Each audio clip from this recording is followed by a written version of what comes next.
What up, YouTube? You already know it's Big Lou tapping back in with what it do with Big Lou NFGR 2, baby. And I'm back at it one more again with the hat trick player, yo. So, anyways, this one's a little more serious. This is a little serious. Well, a lot of these videos are serious, but this one is something that I've never really touched upon before. We've spoke about things on the no-fly zone where we're talking about situations with the schools, things like that. But this one is very similar to that, but it's also an outcome that we've never seen before. So this is about the Crumleys from the state of Michigan, right, where their son went into the school and shot 4 of his classmates and killed them. And the state attorney, I don't know exactly who brought the case originally, if it was the state attorneys and they urged the county prosecutors to bring a case, or if it was just the county prosecutors. Nonetheless, cases were, the indictments were filed and all that. I don't know if they had a secret grand jury, if they had a grand jury on this, or they just decided to charge the parents because of the evidence that the investigators were able to find and stumble across, and in old school police work type atmospheres, on top of the new technology of social media and all that.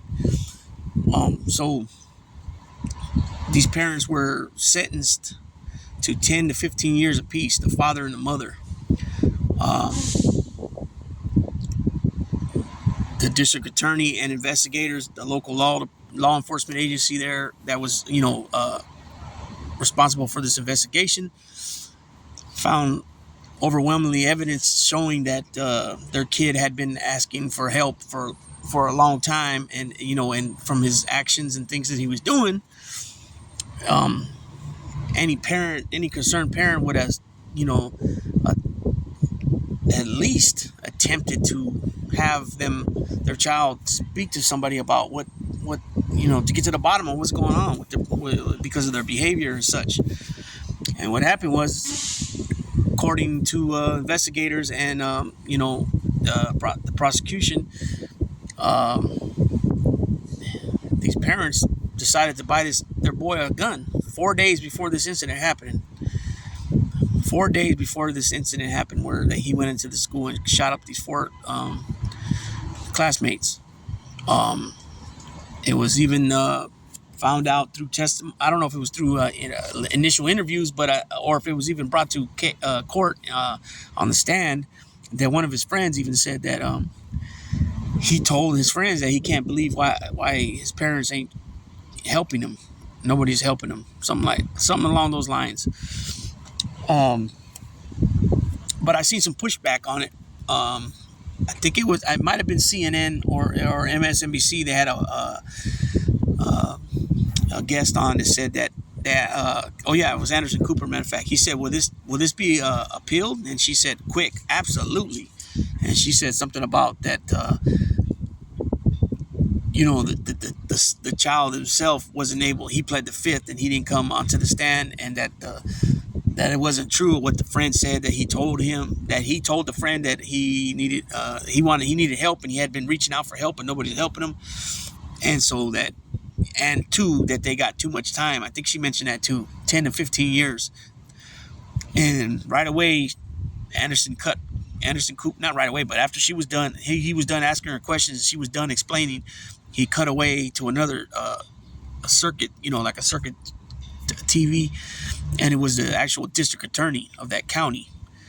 Now, when people hear the word district attorney, they oftentimes think, for a great example, when it came down to the commission case of New York, when the mob bosses all got taken down, Giuliani's name was always mentioned, and so people, if they don't know any better or knew much about it, they would automatically think that Giuliani was the prosecutor in the courtroom. No, Giuliani was the head of that office.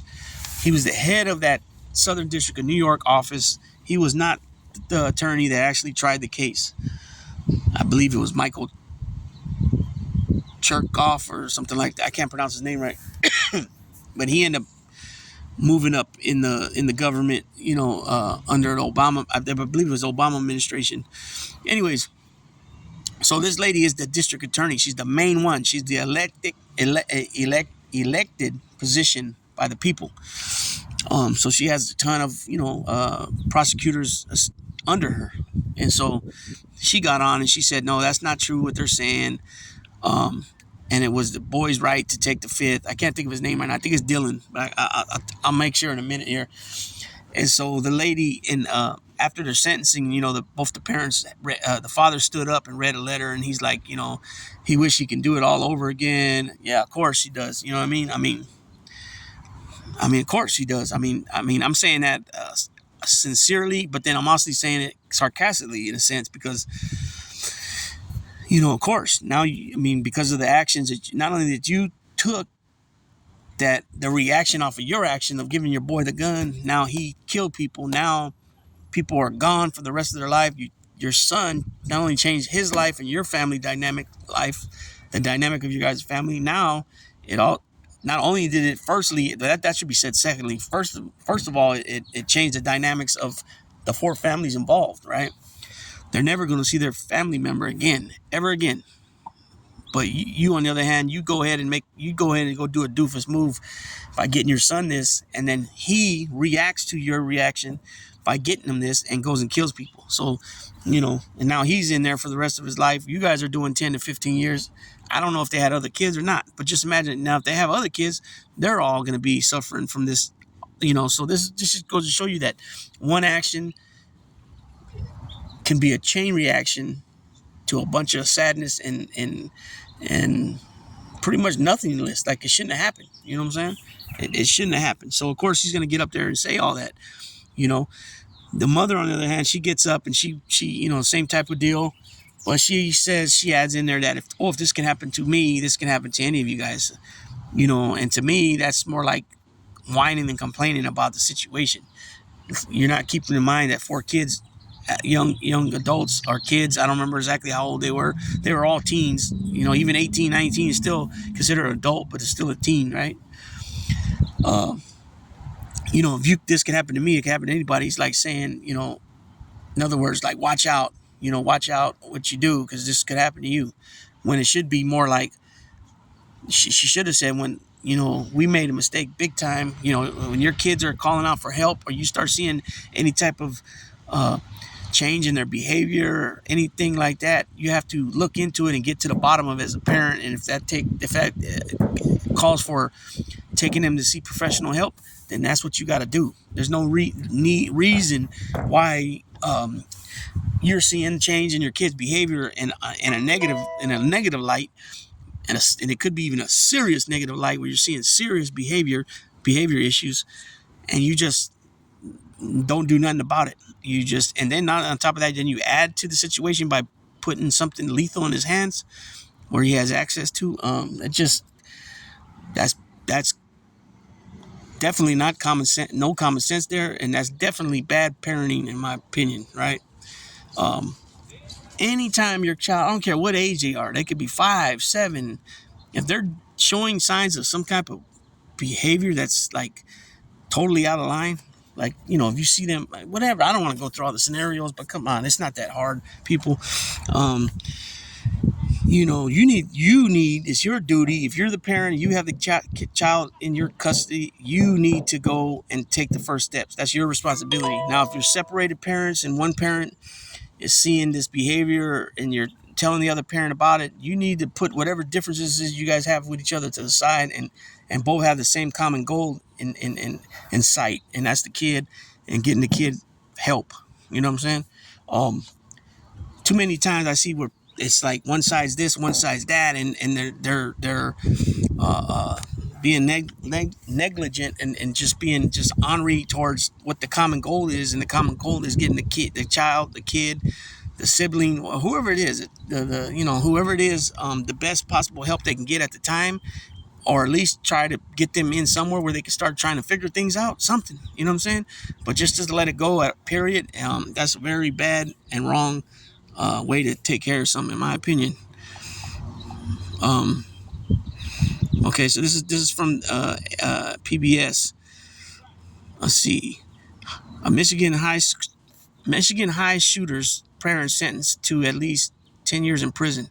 A judge sentenced the parents of a Michigan school shooter to at least 10 years in prison Tuesday for the failing to take steps that could have prevented a runaway train, the killing of 4 students in 2021. Jenifer and James Crumbley are the first parents convicted in a U.S. mass shooting slaying. They were found guilty of involuntary manslaughter after prosecutors presented evidence of an unsecured gun at home and indifference towards the teen's mental health. Ethan Crumbley drew dark images of a gun, a bullet, and a wounded man on a math assignment, accompanied by despondent phrases. Staff at Oxford High School did not demand that he go home, but were surprised when the Crumbleys didn't volunteer it during a brief meeting. So see, you can, and even in that state with the school, the school could have pushed it even more. But then again, I don't know what, if that was just a one-time thing, or was he showing constantly this type of pattern of behavior or something, or all that. I'm not sure on that.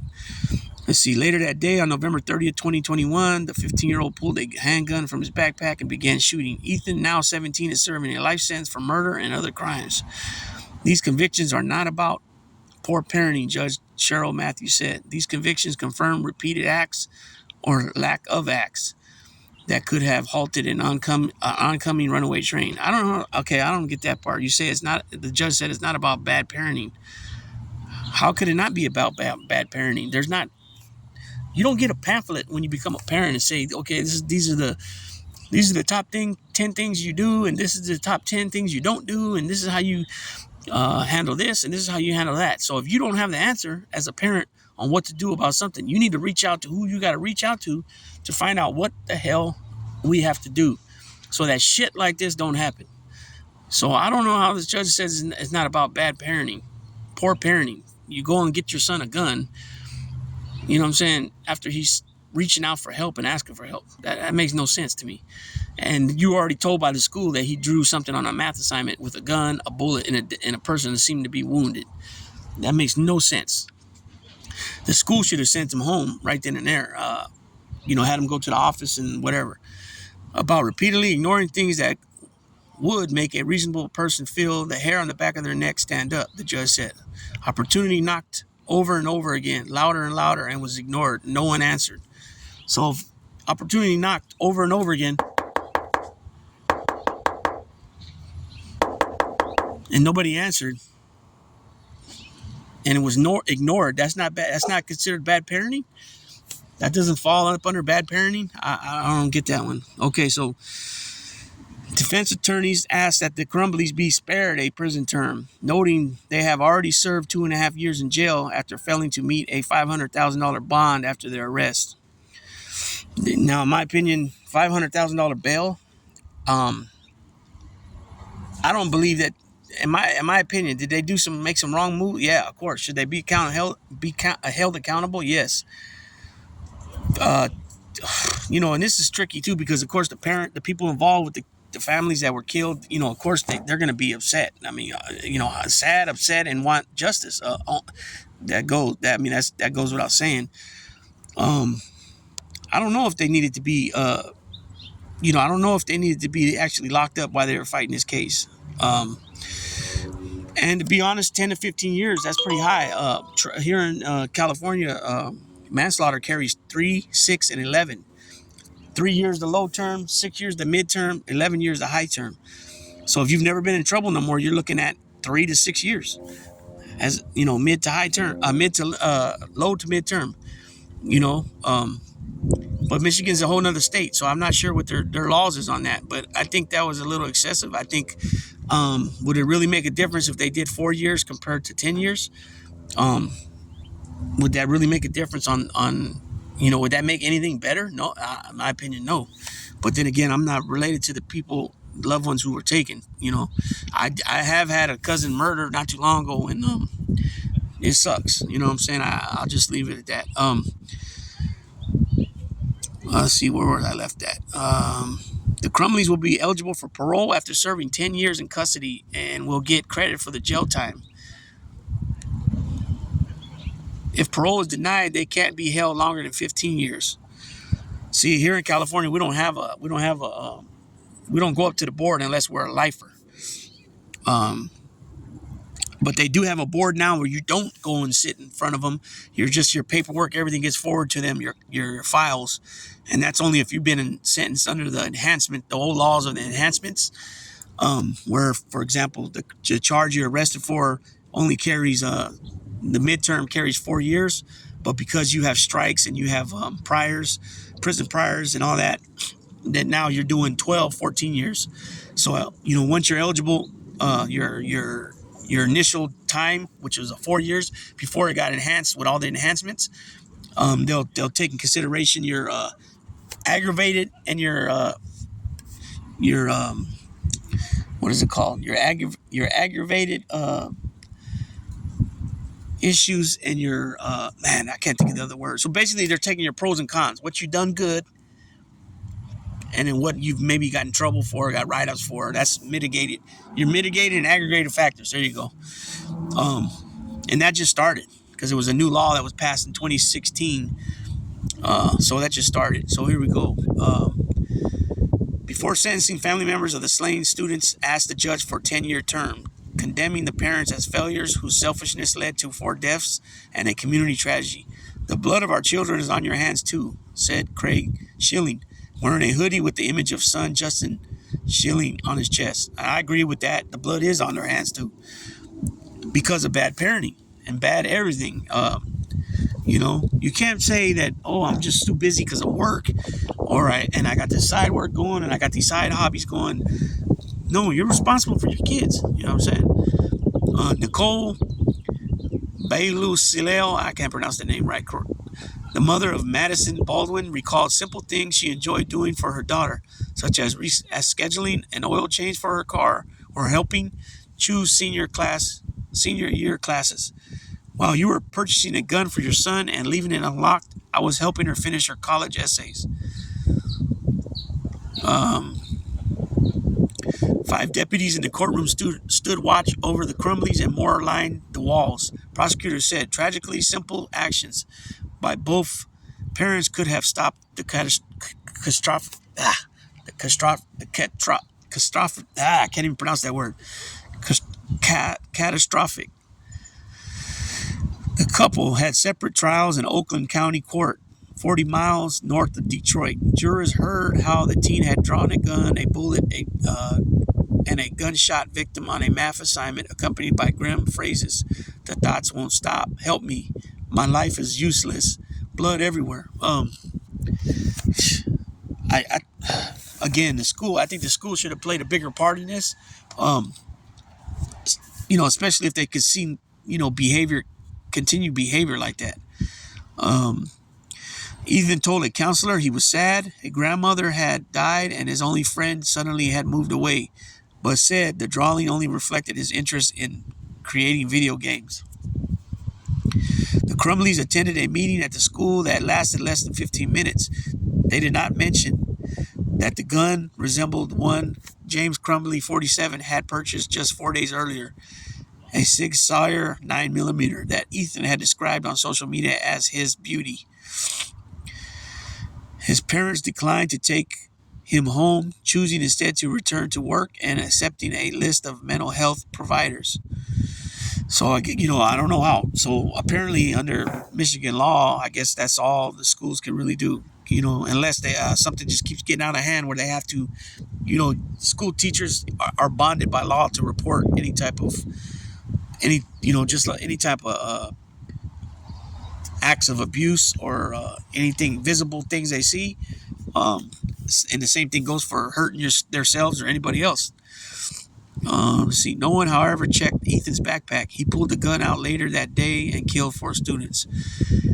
Tate Marie, Hannah St. Juliana, Schilling, and Baldwin, and even wounded 7 other people. Oh shit, I didn't even know that part. There was no trial, so did they charge him for 7 counts of attempted murder too? Sheesh. There was no trial testimony from specialists about Ethan's state of mind, but the judge, over defense objections, allowed the jury to see excerpts from his journal. I have zero help for my mental problems, and it's causing me to shoot up the school. He wrote, I want help, but my parents don't listen to me, so I can't get any help. Asked about Ethan's reporting hallucination months before the shooting, Jenifer Crumbley, 46, told the jurors he was simply messing around. At the close, James Crumbley's trial, the prosecutor demonstrated how a cable lock found in a package at home could have secured the gun.